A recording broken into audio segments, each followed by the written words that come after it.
едно от любимите ми упражнения за гръб. Това е именно гребане с щанга. Има вариация гребане с dumbbell, има вариация гребане с щанга. В случая сега ще изпълнявам гребане с щанга. Това, което е важно по това упражнение е краката ни са на нивото на раменете.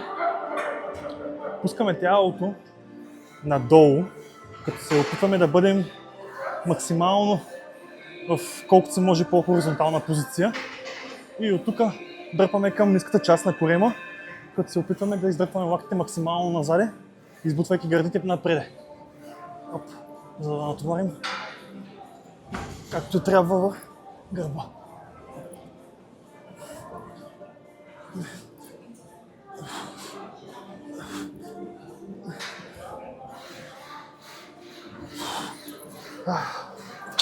Важно е да отбележим, че не трябва да се изгърбваме по време на самото упражнение.